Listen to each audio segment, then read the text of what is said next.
بسم اللہ الرحمن الرحیم. ناظرین، میں ہوں آپ کا ہوسٹ راہیل طاہر. جیسا کہ ہم اپنے پروگرام معاشرہ میں پاکستان کے حوالے سے آپ کو آگاہ کرتے ہیں کہ پاکستان بھر میں جو ہے وہ کیا چل رہا ہے. آج ہمارا جو موضوع ہے وہ سیاست ہے، اور آج ہمارے ساتھ تشریف فرما ہیں سابق میئر عقیل نجم ہاشمی. ان سے جانیں گے. میئر صاحب، آپ کو پروگرام معاشرہ میں خوش آمدید. بتائیں کہ موجودہ ملک کی سیاسی صورتحال کے حوالے سے آپ کیا کہیں گے؟ بسم اللہ الرحمن الرحیم. میں آپ کا بہت شکر گزار ہوں دل سے کہ آپ نے مجھے اپنے پروگرام معاشرہ میں مدعو کیا. دراصل ملکی سیاست جو ہے آج اتنی زیادہ اہم موڑ پر آ گئی ہے کہ اس پر تبصرہ کرنے کے لیے ہمیں کچھ تاریخی حوالوں سے ملکی سیاست اور جمہوری نظام جو پاکستان میں اس وقت چل رہا ہے اس کو دیکھنا پڑے گا. پاکستان بتدریج اپنے سیاسی اور جمہوری دور سے ہوتا ہوا آج ایک ایسے موڑ پر دوراہے پر آ گیا ہے جہاں مجھے تو پاکستان کی سیاست اور جمہوریت بچتے ہوئے نظر نہیں آ رہی ہے. یہ بہت بھاری ذمہ داری ہے ان تمام اکابرین پر جو سیاسی اور جمہوری اکابرین ہیں، اور جو بڑی بڑی سیاسی جماعتوں بشمول مسلم لیگ نون جو میری سیاسی جماعت ہے، ہم سب پر بھاری ذمہ داری ہے. آج تاریخ ہمیں ایک ایسے دوراہے پر لے آئی ہے جہاں پر ہمیں نااہلیت کا سامنا ہے، ہمیں جھوٹ کا سامنا ہے، ہمیں دھوکے کا سامنا ہے، اور ہمیں جمہوریت کش پالیسیز کا سامنا ہے. پاکستانی سیاست کل کس کروٹ بیٹھے گی، پاکستان میں سیاسی جمہوری نظام جو ہے وہ کس طرح جو ہے آگے چل پائے گا، یہ آج سوچنا بہت ضروری ہے. پاکستان میں اس وقت جو P T I lead government ہے جس کو عمران خان صاحب ہیڈ کر رہے ہیں ایز اے پرائم منسٹر، اس نے ایک ایسا جو ہے پاکستان میں اسموک سکرین جو ہے وہ ایرکٹ کر دی ہے جس کے پیچھے سچائی جو ہے بری طرح سے چھپ گئی ہے. آج جھوٹ کا کاروبار جو ہے وہ عام ہے. پاکستان کے عوام کو دھوکہ دینے کا کام جو ہے وہ عام ہو چکا ہے. اگر یہ سلسلہ اسی طرح جاری رہا تو میں سمجھتا ہوں کہ پاکستانی عوام بہت جلد جمہوریت اور سیاسی نظام حکومت سے خائف ہو جائیں گے. اور میں سمجھتا ہوں کہ شاید عمران خان صاحب یہی کام کرنے کے لیے آئے ہیں کہ وہ پاکستان میں جمہوریت اور سیاست کی جو ایک نظام حکومت ہے اس کی بساط ہمیشہ کے لیے لپیٹ دیں. لیکن اگر ہم زندہ قوم کی طرح اٹھ کھڑے ہوئے اور ہمیں یہ لگا، اور اگر ہم یہ سمجھتے ہیں کہ پاکستان کا جو مستقبل ہے وہ صرف جمہوریت اور سیاست میں پنہا ہے، تو پھر ہمیں ہر صورت میں اٹھ کھڑے ہونا ہوگا اور ان کے ہاتھ روکنے ہوں گے. آج پاکستانی سیاست کس طرف جا رہی ہے یہ آپ مجھ سے بہتر جانتے ہیں، اور میرے سننے والے اور دیکھنے والے بھی جانتے ہیں کہ یہ کن دعووں کن وعدوں کے ساتھ پی ٹی آئی جو تھی وہ حکومت میں آئی تھی. لیکن الحمدللہ میں یہ سمجھتا ہوں کہ اپنا ایک وعدہ بھی وہ پورا نہیں کر سکے. اور میں سمجھتا ہوں یو ٹرن کو قومی طرز سیاست قرار دینے والے عمران خان صاحب بہت جلد تاریخ کا حصہ بن جائیں گے. لیکن اس کے لیے تمام سیاسی جماعتوں کو اپنا کردار ادا کرنا ہوگا، اور پاکستان اس کا متقاضی ہے کہ ہم اس وقت جو انتقامی سیاست جو ہے وہ عروج پر ہے، اس وقت اگر عدلیہ کو اور جو ہے محکوم کرنے کی سازش جو کہ 2007 میں بڑی مشکل سے ہم نے عدلیہ کی آزادی کے لیے تمام جو سول سوسائٹی تھی، جو صحافتی برادری تھی، جو پاکستان کی بڑی سیاسی جماعتیں تھیں، انہوں نے مل کر جو آزادی دلوائی تھی اس کو پھر سے سلب کرنے کی کوشش کی جا رہی ہے. میں سمجھتا ہوں یہ بہت اہم موقع ہے اور یہ ٹیسٹ کیس ہے تمام سیاسی جماعتوں کے لیے کہ قاضی فائز عیسیٰ کے ساتھ کھڑے ہوں. سیاست اور کے اندر بہت ضروری ہے کہ معاشرے کے اندر انصاف ہو. اگر ججز کے ساتھ خود انصاف نہیں ہوگا تو ہم کس سے انصاف مانگیں گے؟ ہمیں انصاف کے لیے بھی اٹھ کے کھڑا ہونا ہوگا، جھوٹ کے خلاف کھڑا ہونا ہوگا. اور اگر ہم سب یہ نہ کر سکے تو پھر مجھے لگتا ہے کہ پاکستان میں جمہوریت اور سیاسی نظام جو ہے بہت دیر تک نہیں چل پائے گا. اچھا میشر، بتائیے گا لاک ڈاؤن کے حوالے سے کہ لاک ڈاؤن حکومت کی جانب سے پہلے لگا دیا گیا تھا اور اب جو ہے وہ اوپن کر دیا گیا ہے، تو اس فیصلے کو جو ہے وہ کس نظر سے دیکھتے ہیں؟ کیا لاک ڈاؤن جو ہے وہ دوبارہ لگا دینا چاہیے؟ اس سے عوام کے لیے جو ہے وہ جو نقصان کے جو ثمرات ہیں، نقصان جو سامنے آ رہا ہے، اس کے حوالے سے آپ کیا کہیں گے؟ دیکھیے راہیل صاحب، ایک کنفیوزڈ گورنمنٹ سے مجھے اسی طرح کے فیصلوں کی توقع تھی. ایک وزیر اعظم جس کو یہ معلوم نہیں ہے کہ وہ لاک ڈاؤن کرنا چاہتے ہیں، سمارٹ لاک ڈاؤن کریں گے، مکمل لاک ڈاؤن کریں گے، کرفیو بتائیں گے. مجھے نہیں معلوم کہ ان کے ذہن میں کیا کیا چل رہا ہوتا ہے. وہ ایک ایسے وزیر اعظم ہے جن کو صبح کہی ہوئی بات شام کو یاد نہیں رہتی اور شام کو کہی ہوئی بات صبح یاد نہیں رہتی ہے. اور یہ ہم نے دیکھا ہے کہ یہ وہ وزیر اعظم ہے. راہیل صاحب آپ جانتے ہیں میں نے تو اس طرح میئرشپ بھی نہیں چلائی جس طرح ابھی ملک چلایا جا رہا ہے. یہاں سمریز کون پاس کرتا ہے وزیر اعظم کو پتہ نہیں ہوتا. چینی کے ریٹ کیسے بڑھ گئے وزیر اعظم کو پتہ نہیں ہوتا. انڈیا سے دوائیاں جو درآمد کرنی تھیں ان کے اندر کون کون سی ممنوع ادویات شامل ہو گئی وزیر اعظم کو پتہ نہیں ہوتا. سبسڈی کی جو چینی اور آٹا کے اوپر آ جائے بحران پہ تو وزیر اعظم کو پتہ نہیں ہوتا. ان کے نیچے کام کرنے والی ای سی سی چینی کی سبسڈی کی پرمیشن دے دیتی ہے، وزیر اعظم کو پتہ نہیں ہوتا ہے. تو میں ایسے وزیر اعظم سے کیا توقع کر سکتا ہوں کہ وہ قوم کے لیے کیا فیصلے کریں گے؟ ایک کنفیوزڈ پرائم منسٹر ہیں. کبھی وہ بتاتے ہیں 45 منٹ کے لیکچر میں کہ آئیے میں قوم کو بتاؤں کہ لاک ڈاؤن کیا ہے، کرفیو کیا ہے. جب 1000 پیشنٹ تھے پاکستان میں تو مکمل لاک ڈاؤن تھا. آج 1 لاکھ کے قریب پیشنٹس پہنچ رہے ہیں تو وہ لاک ڈاؤن کھل چکا ہے. ایس او پیز کے اوپر عمل کرانا، مجھے یہ سمجھ نہیں آتی کہ اصل میں گورنمنٹ کا کام کیا ہوتا ہے. گورنمنٹ کا کام انفورسمنٹ ہوتا ہے. اگر کوئی لا جو ہے لینڈ آف لا موجود ہے تو اس کو انفورس کرانا دراصل سب سے پرائم ڈیوٹی گورنمنٹ کی ہوتی ہے کہ ان قوانین پر عمل درآمد کرائے. اگر لوگ ایس او پیز پر عمل نہیں کر رہے تو کیا اس کے لیے انفورسمنٹ کے لیے ہمیں کوئی نئی گورنمنٹ لے کر آنی پڑے گی؟ اگر وہ اتنے بے بس اور لاچار ہیں اور اگر ان کو یہ کلیئرٹی نہیں ہے ان کے مائنڈ میں کہ وہ کیسا لاک ڈاؤن چاہتے ہیں تو پھر یہی ہوگا کہ کبھی لاک ڈاؤن ہوگا، کبھی نہیں ہوگا، کبھی ایس او پیز آئیں گی، کبھی نہیں آئیں گی. اب جو دن بہ دن ریشو بڑھتی جا رہی ہے، آئے دن جو ہے وہ میڈیا بھی جو ہے وہ چیخ چیخ کر بتا رہا ہے کہ پیشنٹس کی تعداد میں جو ہے وہ دن بہ دن اضافہ ہوتا جا رہا ہے. اس سچویشن میں حکومت پاکستان کو جو ہے وہ لاک ڈاؤن کر دینا چاہیے. دیکھیے، میں تو پہلے دن سے یہ سمجھتا ہوں کہ جب 1000 پیشنٹس تھے اس وقت ایک مکمل قسم کا لاک ڈاؤن، اور سب سے پہلے جو ریاست کی سرحدیں ہوتی ہیں ان پر لاک ڈاؤن ہوتا ہے. اگر آپ لوگوں کو اندر آنے کی پرمیشن دیں گے، آپ کی ٹیسٹنگ کی جو کیپیسٹی ہے وہ اپ ٹو دی مارک نہیں ہوگی، آپ کی تیاری نہیں ہوگی، تو اس کا مطلب یہ ہے کہ آپ نے بیماری امپورٹ کر لی اپنے ملک میں. اگر تافتان کا بارڈر دیکھ لیں یا آپ نے جس طرح بے دریغ لوگوں کو آنے دیا، اور آپ بہاولپور کی مثال لے لیں کہ جس طرح 1100 لوگ یہاں پر لائے جا رہے تھے، وہ تو پھر ہماری ہائی کورٹ بار اور کچھ سول سوسائٹی کے لوگوں نے مل کر اور سیاسی سطح پر یہاں کے جو ہمارے سیاسی رہنما ہیں اور ہمارے جو کولیگز ہیں انہوں نے مل کر آواز اٹھائی کہ وہ آپ اگر بیماری بہاولپور میں موجود نہیں ہے تو آپ اس کو امپورٹ تو کم از کم نہ کریں، بیماری لے کر نہ آئیں. تو ایک میں نے جس طرح پہلے عرض کیا رحیل صاحب کہ یہ ایک کنفیوزڈ گورنمنٹ ہے جس کو خود نہیں معلوم کہ اس نے کیا کرنا ہے. لیکن گورنمنٹ نے جو اس کرونا کرائسس کے اندر سب سے اہم کام کیا وہ یہ کیا کہ کرونا کے اوپر بھرپور سیاست کی ہے. اگر ان کی مخالفین تھے انہیں ان کو بھرپور دبانے کی کوشش کی. انہوں نے سندھ گورنمنٹ کے جو تمام اقدامات تھے ان کے اوپر سندھ کو جو ہے کرٹیسائز کیا. انہوں نے مسلم لیگ نون کے قائد جو ہیں شہباز شریف جو پریزیڈنٹ ہیں ان کے، وہ تمام چھوڑ کے اپنے بیمار بھائی کو چھوڑ کر لندن سے یہاں آئے تھے تاکہ وہ گورنمنٹ کے ساتھ مل کر اس کرونا کرائسس میں کرونا کے خلاف جنگ لڑ سکیں. لیکن آج وہ ان کو گرفتار کرنے کے لیے چھاپے مارے جا رہے ہیں. کیا صرف پاکستان میں صرف اس وقت یہی ایک کام رہ گیا ہے کہ نیب جو ہے اپوزیشن رہنما کو اس موقع پر گرفتار کرنے کی کوشش کرے جب ملک میں نیا بجٹ آنے والا ہے؟ بجٹ کتنا ظالم ہوگا، اس کے اندر جو عوام ہے اس کے اوپر کیا ظلم ڈھائے جائیں گے، اس سے صرف نظر کرنے کے لیے میں یہ سمجھتا ہوں کہ یہ سازش ہے کہ اپوزیشن لیڈر کو گرفتار کر لیا جائے. جبکہ دوسری طرف گورنمنٹ کا عالم یہ ہے کہ آج بھی میں سن رہا تھا کہ اگر جی یہ حالات رہے، ایس او پیز پر عمل نہیں ہوا تو ہمیں دوبارہ سے لاک ڈاؤن کرنا پڑے گا. لاک ڈاؤن تو پاکستان میں مذاق بن گیا ہے، کبھی کھلے گا کبھی بند ہوگا. یہ کنفیوژن کم از کم گورنمنٹ کے اگر دماغ میں کہیں ہے بھی صحیح تو ختم ہونی چاہیے اور پاکستانی عوام کے اوپر سے یہ عذاب ٹلنا چاہیے.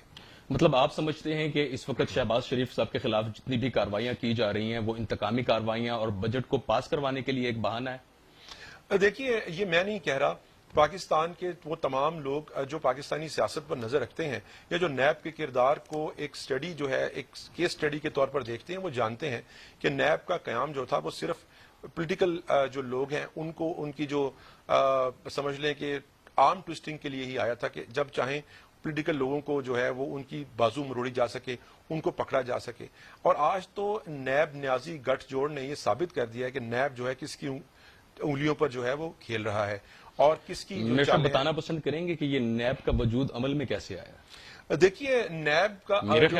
خیال میں اسے میاں نواز شریف صاحب نے ہی جو ہے نہیں جی نہیں، یہ بالکل ایسا نہیں تھا. یہ 99 میں جب کو ہوا ایک جمہوری حکومت کا تختہ الٹا گیا اور پرویز مشرف صاحب جب یہاں پر آئے اور ان کو ضرورت پڑی کہ مسلم لیگ نون کے ٹکڑے کریں، پیپلز پارٹی کے ٹکڑے کریں، لوگوں کو ان میں سے نکالیں، تو پھر ایک نیب کا ادارہ وجود میں اس وقت 99 کے بعد لے کر آیا گیا تاکہ وہ لوگوں کو ڈرائے، ان کی فائلیں بنائے اور ان کو کہے کہ اپنی سیاسی جو ان کی وفاداریاں ہیں ان کو تبدیل کریں. تو یہ تو اس وقت آیا. ہاں، آئی ڈو ایڈمٹ اور میں یہ ریئلائز بھی کرتا ہوں کہ اس کے بعد ہماری جب گورنمنٹ آئی تو ہمیں نیب کے اس جو خوفناک قسم کے قوانین ہیں جو اس کو بے انتہا اختیارات دیتے ہیں اس میں تخفیف کرنے کے لیے ہمیں قانون سازی کرنی چاہیے تھی، جو ہم نہیں کر پائے ہیں. لیکن بہرحال اس کا مطلب یہ نہیں ہے کہ نیب ایک ایسا مانسٹر بن جائے جب چاہے وہ لوگوں کو نگل لے. اور آپ دیکھیں کہ اس وقت BRT کا کیس ہے, اس وقت اب ہیلی کاپٹر کا کیس ہے, اس وقت بے انتہا ایسے مقدمات ہیں, چینی کا آٹے کا بحران کا کیس ہے, IPPs کا کیس ہے, ایسے بہت سے کیس ہیں جو توجہ طلب ہے نیب کی طرف, لیکن کیونکہ وہ ریلیٹ کرتے ہیں تمام کے تمام کیسز جو ہیں اس وقت پریزیڈنٹ گورنمنٹ سے, تو ان کے اوپر آنکھیں بند ہیں, کان بند ہیں. لیکن اگر تمام نزلہ گرتا ہے اور یہ کیسز بنائیں, ہم تو احتساب جو ہے اس کے لیے بالکل تیار ہیں. مسلم لیگ نون اور ہمارے قائدین پچھلے کئی عرصے سے احتساب کی جو ایک اس کا سامنا کر رہے ہیں, FIRs کا سامنا کر رہے ہیں, قید و بند کا سامنا کر رہے ہیں. آج 1 سال سے اوپر ہو گیا, پنجاب میں جو اپوزیشن لیڈر ہیں حمزہ شہباز شریف صاحب, ان کے خلاف ایک بھی ریفرنس نہیں بن سکا اور وہ اس وقت بھی جیل میں ہیں. تو پھر یہ نیب کے کردار پر اور نیب کی کارکردگی پر انگلیاں اور سوال اٹھیں گے. اگر کسی نے کرپشن کی ہے تو بھئی آپ اس کے اوپر ریفرنس بنائیں, اس کو عدالت میں لے کر جائیں. اگر آپ عدالت میں انکوائری لے کر جاتے ہیں تو وہاں آپ اس کو پروسیکیوشن میں اس کو ثابت ہی نہیں کر سکتے. تو میں یہ کہنے میں حق بجانے بھی کوئی یہ پروسیکیوشن نہیں ہے, پرسیکیوشن ہے, یعنی انتقام ہے. تو اگر شہباز صاحب کو آج آپ کو یاد آ رہا ہے, آپ صاف پانی میں ان کو لے کر گئے, آشیانہ میں اندر لے کر گئے, آپ عدالت کے فیصلے پڑھ لیں کہ آپ وہاں پر ایک بھی اپنا لگایا ہوا الزام ثابت کرنے میں ناکام رہے ہیں. تو یہ آئی واش ہے. اگر آپ عوام کو صرف یہ دکھانے کے لیے کہ جی یہ سب کرپشن کا شور اس کے لیے آپ ترجمانوں کا ایک پوری جو ہے فوج ظفر موج بھرتی کر لیں گے, تو پھر بھی پاکستانی عوام اس احتساب کے اوپر انگلیاں اٹھائیں گے, کیونکہ یہ یک طرفہ احتساب ہے. اور میں یہ کہنے میں حق بجانب ہوں کہ اب یہ سلسلہ رکنا چاہیے, اور پاکستان کہ عوام یہ اب جان گئے ہیں کہ یہ تمام جھوٹے الزامات جن کا ثابت کرنا ناممکن ہے, اس کے لیے صرف پریس کانفرنس ہی کی جا سکتی ہے. اور چیئرمین نیب یا ان کے کوئی ترجمان یا شہزاد اکبر صاحب جو ایسٹ ریکوری یونٹ کے سو کالڈ چیئرمین ہے, جس کی قانونی حیثیت پہ سپریم کورٹ نے خود سوالات اٹھا دیے ہیں, وہ صرف اس کے علاوہ اور کچھ نہیں کر سکتے ہیں. اور میں سمجھتا ہوں کہ یہ پریس کانفرنس کے علاوہ اب ملک میں ایک عدالتی نظام ہے, اگر آپ کسی پر الزام لگاتے ہیں تو اس کو وہاں پر ثابت کریں. یہ ٹیلی ویژن پر آ کر پریس کانفرنس میں آپ سوال پوچھتے ہیں, کہتے ہیں مجھے جواب دے دیں. آپ کون ہیں کہ آپ کو جواب دیا جائے؟ پاکستان میں ادارے موجود ہیں, اگر کہیں احتساب کا عمل ان اداروں تک پہنچے گا تو ہم جواب دیتے آئے اور اب بھی دیتے رہیں گے. آپ نے ابھی کہا کہ احتساب کا جو یہ سلسلہ رچایا گیا ہے اس کو رکنا چاہیے. اگر مسلم لیگ نون کو دوبارہ اقتدار کا موقع ملتا ہے تو کیا یہ احتساب جو ہے وہ اسی طریقہ کار سے جو ہے وہ جاری رہے گا؟ دیکھیے, مسلم لیگ نون ایک منجھی ہوئی سیاسی جماعت ہے, اور 3 مرتبہ اللہ تعالیٰ نے ہمیں موقع دیا کہ پاکستانی عوام نے ہمیں منتخب کیا, اور 3 مرتبہ کی حکومت نے اپنی انمٹ نقوش چھوڑے ہیں پاکستان کی دھرتی کے اوپر, جو آج بھی ترقیاتی کاموں کی صورت میں لوگ یاد کرتے ہیں ان کو. نواز شریف کی قیادت میں, شہباز شریف کی قیادت میں ہم نے پاکستان کے اندر وہ کام کیے ہیں جن کا کبھی تصور بھی نہیں کیا جا سکتا تھا. الحمدللہ اگر احتساب کی بات بھی کی جائے تو ہم انتقامی کارروائیوں پر بالکل یقین نہیں رکھتے ہیں. ہم احتساب کے عمل پر ضرور یقین رکھتے ہیں, لیکن اکراس دا بورڈ ہونا چاہیے احتساب, اور کوئی بھی احتساب سے بالا تر نہیں ہے. لیکن اگر آپ کسی ایک خاص طبقے کو نشانہ بنا کر احتساب کریں گے تو اس پر انگلیاں اٹھیں گی. ہمیں ایسا احتساب کسی صورت منظور نہیں ہے. ہم نے اپنے آپ کو احتساب کے لیے پیش کیا ہے, آئندہ بھی پیش کرتے رہیں گے, لیکن ہم اس طرح کا انتقامی احتساب پر یقین نہیں رکھتے. اور اللہ تعالیٰ نے اگر دوبارہ پاکستانی عوام کے ذریعے ہمیں منتخب کیا تو انشاءاللہ تعالی ہم ایک بہتر ریفارمز لے کر آئیں گے اس احتساب کے نظام میں, جہاں پہ تمام لوگ جواب دے تو ضرور ہوں گے, لیکن ان کے خلاف انتقامی کارروائیاں نہیں کی جا سکیں گی. اچھا, چینی اسکینڈل کے حوالے سے آپ کیا کہیں گے؟ چینی اسکینڈل کے حوالے سے جو رپورٹ بنائی گئی ہے اس کو جو ہے وہ میرے خیال میں وزیر اعظم عمران خان جو ہے وہ پہلے پرائم منسٹر ہیں جنہوں نے اس رپورٹ کو پبلک کیا ہے. اس حوالے سے آپ کیا کہیں گے؟ جی, ایک تو میں اس کے اندر آپ کو یہ بتاؤں کہ 2017 میں جتنی بھی انکوائری کمیشنز کی رپورٹ تھی ان کو پبلک تک پہنچانے کا ایک قانون ہماری گورنمنٹ نے پاس کیا تھا. تو عمران خان صاحب جو ہیں اس کی آرٹیکل ہے 2017 میں پاس ہوا قانون, اس کا آرٹیکل کا نمبر 15 ہے. آپ چیک کر سکتے ہیں کہ اس کے تحت گورنمنٹ جو ہے ڈیوٹی باؤنڈ ہے کہ جو بھی انکوائری کمیشنز جو ہیں وہ بیٹھیں گے, انکوائری کریں گے, ان کی رپورٹ پبلک کی جائے گی. لیکن دوسری طرف اگر میں اس بات کو اس طرح بھی دیکھ لوں کہ عمران خان صاحب نے چینی کے بحران کے اوپر ایک کمیشن بٹھایا اور اس کی انکوائری کروائی, تو اس کا نتیجہ کیا نکلا؟ اگر عوام اس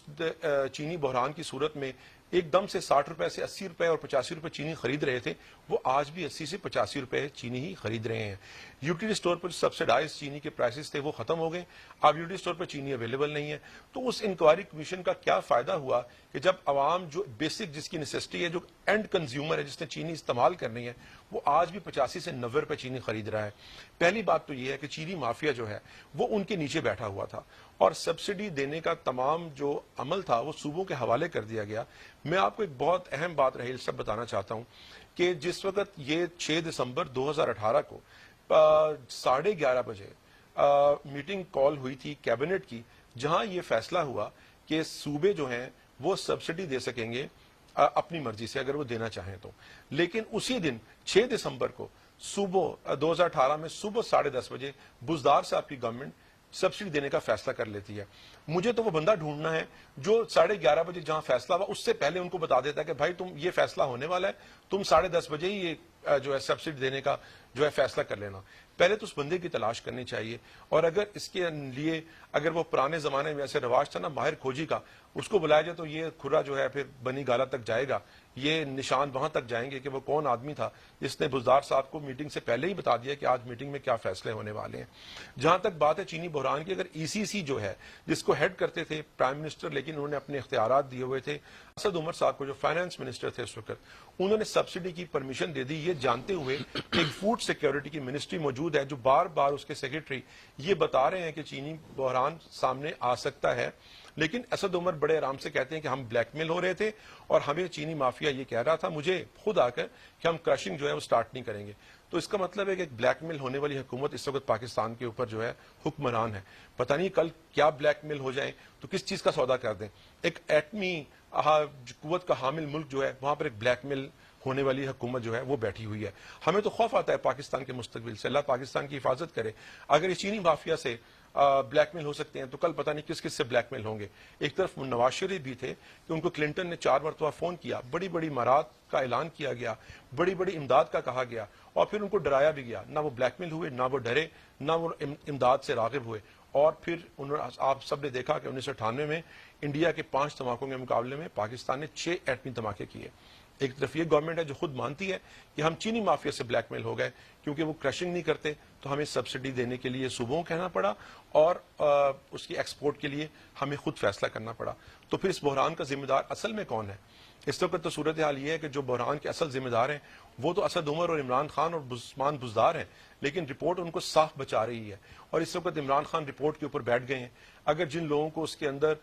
جن کے اوپر ریسپانسبلٹی فکس کی گئی ان کے خلاف بھی عمران خان کوئی فیصلہ نہیں لے رہے ہیں. تو اس کے اوپر پھر عوام جو ہے وہ خود غور کر سکتے ہیں، لوگ دیکھ سکتے ہیں کہ پھر اس کا اصل ذمہ دار کون ہے. اس کا تعین ہونا چاہیے اور اس کو سامنے آنا چاہیے. یہاں وقت ہوا ایک چھوٹی سی بریک کا، ہمارے ساتھ رہیے گا.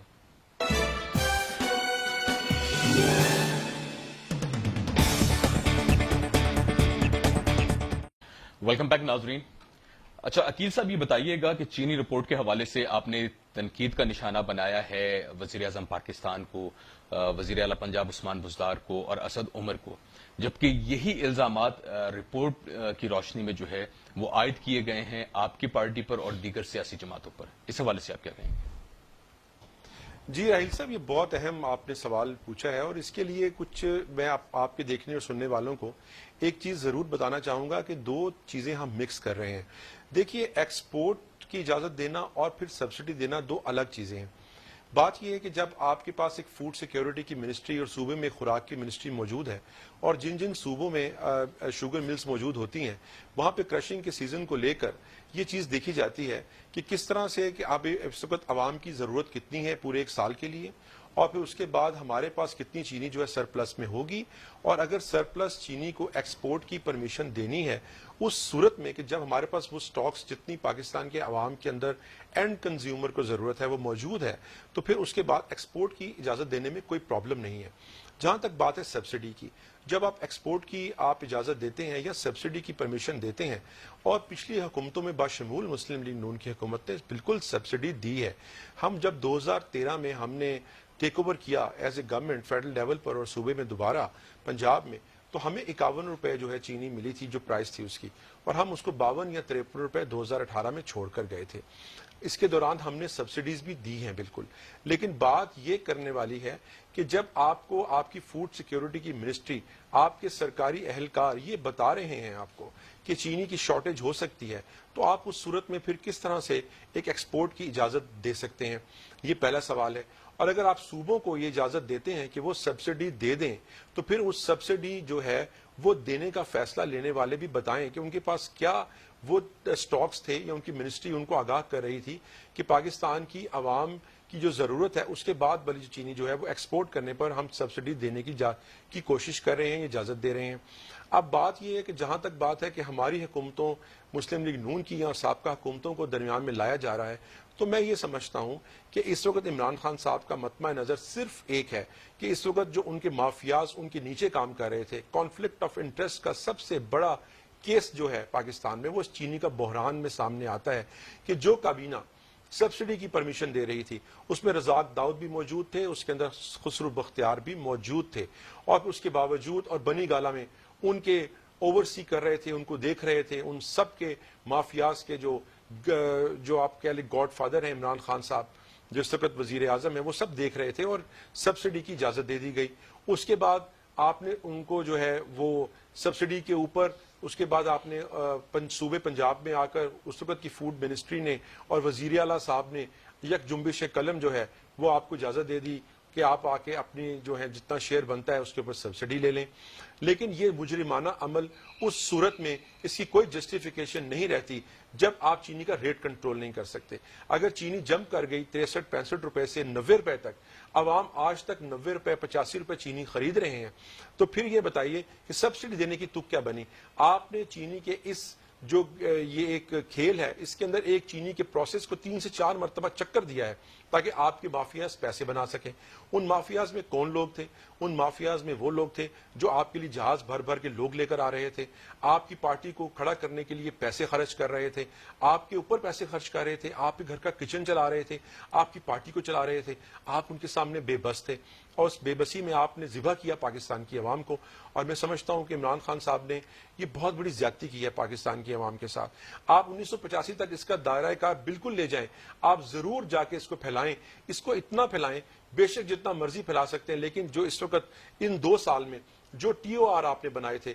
اپنے انکوائری کمیشن کے، وہ یہ تھے کہ آپ یہ کمیشن جو ہے 2 سال میں جو چینی کے ساتھ ہوا، چینی کا بحران پیدا ہوا، عوام کو جو پرائس ہائیک ہے اس کا سامنا کرنا پڑا، اس کے ٹی او آرز کے مطابق اس کمیشن کے اس نے اس کا جائزہ لینا تھا۔ اب آپ اس کی فرانزک کرا لیں، اس کے بعد 1985 پہ لے جائیں۔ میں کہتا ہوں جس نے لوٹا ہے چینی کی بعد میں اس کو بے شک بے نقاب کریں، اس کو سامنے لے کر آئیں، اور اس کی فرانزک آپ 1985 سے 89 شوگر مل سک کروا لیجئے۔ لیکن جو آپ نے کمیشن خود بنایا تھا جس کے تحت آپ نے ان 2 سالوں کے ٹی او آرز مقرر کیے تھے، اس کمیشن کا مینڈیٹ یہ تھا کہ چینی کا یہ جو موجودہ کرائسس ہوا ہے اس کا جائزہ لے۔ اگر وہ رپورٹ آ چکی ہے، اس کے اندر رسپانسبلز جو ہیں وہ آ گئے ہیں، تو عمران خان صاحب اس رپورٹ کے اوپر کیوں بیٹھ گئے ہیں؟ اس کے اوپر کیوں فیصلہ نہیں لیتے؟ ایک کمیشن جو انہوں نے خود بنایا تھا اس کی رپورٹ ان کو پیش کی جا چکی ہے اور اس کی رپورٹ باہر بھی آ چکی ہے، تو پھر یہ رسپانسبلٹی کب فکس ہوگی؟ وہ چہرے کب سامنے آئیں گے جنہوں نے عوام کو آج تک لوٹا ہے اور اربوں روپیہ کمایا ہے؟ پہلے سبسڈی کی مد میں، ایکسپورٹ کی مد میں، پھر پرائس ہائیک کی مد میں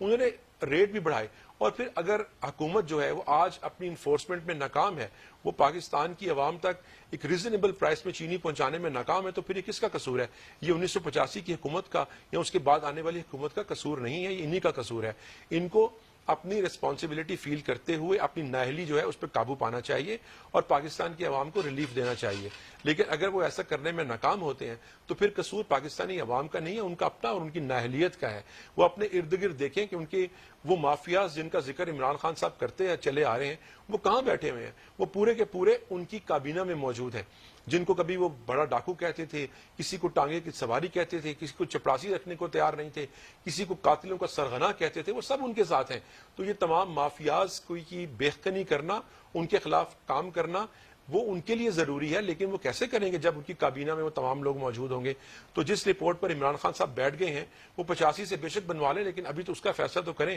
جو نشان ان تک جا رہے ہیں۔ اور میں یہ بات ضرور کہنا چاہتا ہوں کہ اگر یہ ریسپانسبلٹی جس میں عمران خان صاحب کو بچایا جا رہا ہے، اسد عمر کو بچایا جا رہا ہے، عثمان بزدار کو بچایا جا رہا ہے، اگر یہ پرانے زمانے کے کھوجی کو بلا کے لایا جائے تو یہ پھر کھرا جو ہے یہ پاؤں کے نشان بنی گالا تک جائیں گے، اور پھر عوام بھی جان جائیں گے کہ اس تمام مجرمانہ جو عمل ہے اس کے پیچھے کون ہے۔ تو 1985 سے یا ہماری حکومتوں کے جو نام آ رہے ہیں، تو ہم نے بھائی چینی کے ریٹ بھی تو کنٹرول رکھے ہیں۔ اگر سبسڈی دی ہے تو پاکستان کی عوام بہت ساری چیزوں پر حکومتیں سبسڈی دیا کرتی ہیں تاکہ جو اینڈ کنزیومر ہے، جو عوام ہوتے ہیں، ان تک جو ہے وہ بوجھ ٹرانسفر نہ ہو اور حکومت اپنے کندھوں پر اس بوجھ کو ڈال لے۔ یہ عجیب تماشا ہے کہ آپ سبسڈی بھی دیں گے ایکسپورٹ کی پرمیشن بھی دیں گے اور پھر بھی پاکستان کی عوام اسی طرح لٹتے رہیں گے، تو یہ تو ناقابل برداشت ہے۔ ایٹمی دھماکے کے حوالے سے شیخ رشید کا جو بیانیہ ہے اس کے حوالے سے آپ کیا کہیں گے؟ دیکھیے راہیل صاحب، میں شیخ رشید صاحب کی بات پر تبصرہ اس لیے نہیں کرنا چاہتا کہ وہ غیر سنجیدہ سے آدمی ہیں، آلدو وہ آج ایک ایسی منسٹری کے اندر بیٹھے ہوئے ہیں جس کو خواجہ سعد رفیق صاحب نے اپنے خون پسینے سے اس قابل بنایا تھا کہ عوام کی جو عوامی سواری ہے وہ دوبارہ سے اپنے پیروں پر کھڑی ہوئی تھی، لیکن بتدریج ان 2 سالوں میں شیخ رشید صاحب نے پاکستان ریلوے کا بیڑا غرق کر دیا ہے، اور وہ تمام محنت جو 5 سالوں میں خواجہ سعد رفیق صاحب نے کی تھی اس کا آج میں سمجھتا ہوں کہ شیخ صاحب نے یہ حال کر دیا ریلوے کا کہ آئے دن کے جو ہے آپ دیکھ رہے کہ ایکسیڈنٹس ہو رہے ہیں، کوئی نئی ٹرینیں جو ہیں وہ نہیں لے کے آئی گئی، کوئی نئی ریفارمز نہیں آئی ہیں، بس ان کا کام طوطا فال والا ہے۔ شیخ صاحب کو چاہیے کہ لال حویلی کے باہر ایک طوطا لے کے بیٹھ جائیں اور سیاسی جو ہیں وہ چالے چلتے رہیں یا سیاسی فال جو ہے وہ نکالتے رہیں۔ ان کا کام نہیں ہے کہ وہ کسی اتنی بڑی منسٹری کے اوپر بطور وزیر بیٹھیں۔ جہاں تک ایٹمی دھماکے پہ ان کا بیان ہے تو غیر سنجیدہ بیان پر میں تبصرہ نہیں کرنا چاہتا، وہ تو اس وقت ملک میں موجود بھی نہیں تھے، اور ان کا ایک